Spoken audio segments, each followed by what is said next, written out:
Lebanese as much as anyone else. How do you negotiate with them?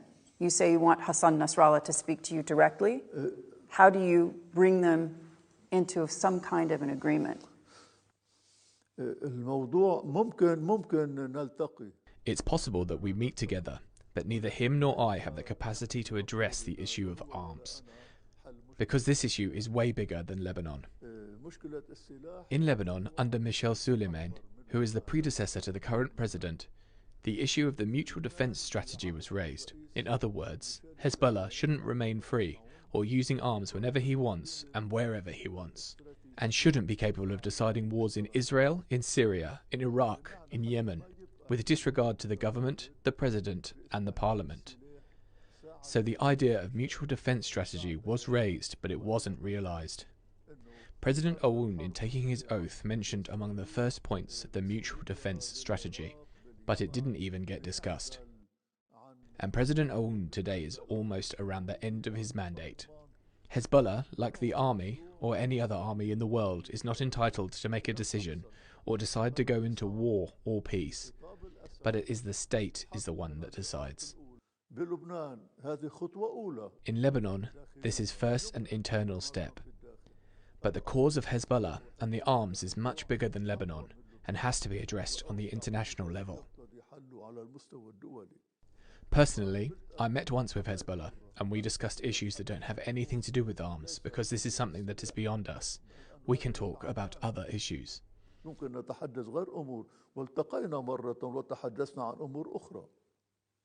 When you think about this with regards to the JCPOA, the 2015 nuclear deal, the United States right now is engaged in indirect talks with Iran in Vienna. Do you believe a new agreement with Iran would alleviate the problem of Hezbollah in Lebanon? We say, and this is what we asked from the Americans that we met. We asked them not to make Lebanon a negotiating card between the US and Iran when they want to settle the nuclear issue. And as I said before, the issue of arms should be addressed with Iran, because Iran is the source. And it's very well known that Hezbollah, as everyone says, actually, they don't like to be called a militia. I would say an Iranian military force in Lebanon to combat Israel. Why should they combat Israel from Lebanon? If you want to fight Israel, why do you use Lebanese territory? There's also another element with regards to arms and other issues. We want an international conference.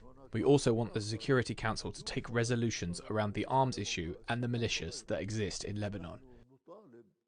And around the issue of Lebanon extending its sovereignty into all the Lebanese territory.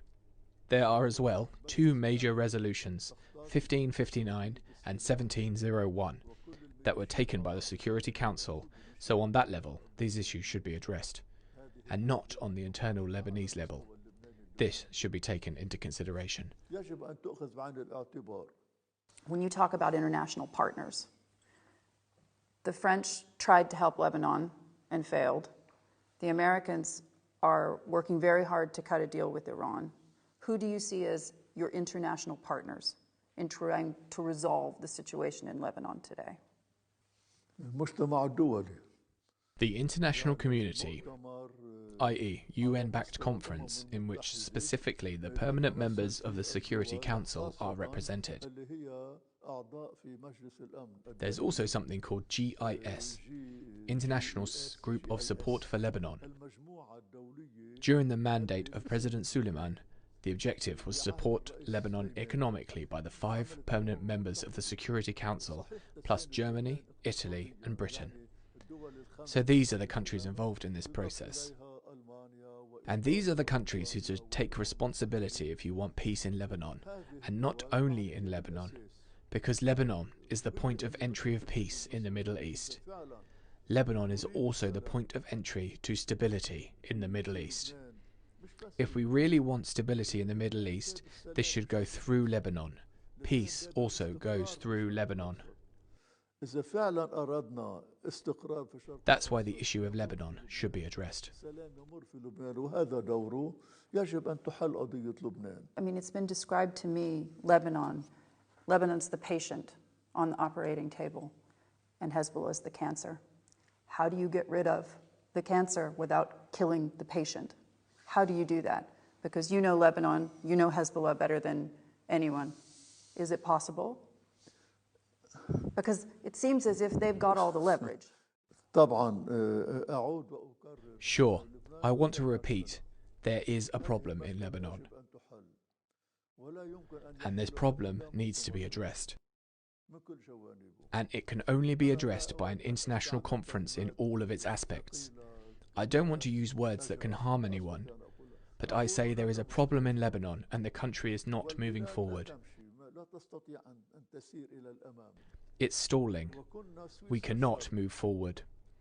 We used to be the Switzerland of the East until 1975, i.e. before Syria and Israel interfered, and before militias were born from different parties.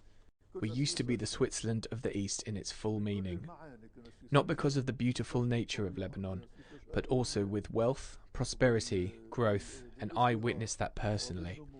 When I was young, in the 50s and 60s, we witnessed prosperity in Lebanon. We didn't used to have a poor class in Lebanon because the middle class used to represent 80% of people up until the Civil War. But today, what we have become, 2 millions out of 4 millions live in dire poverty and hunger. What does that mean? This means that things have stalled in Lebanon. So this patient, who is called Lebanon, needs to be treated. So let's first diagnose his illness. Let's evaluate his sickness on every level. And this can only be done by an international conference for Lebanon with regards to different issues that we are looking at.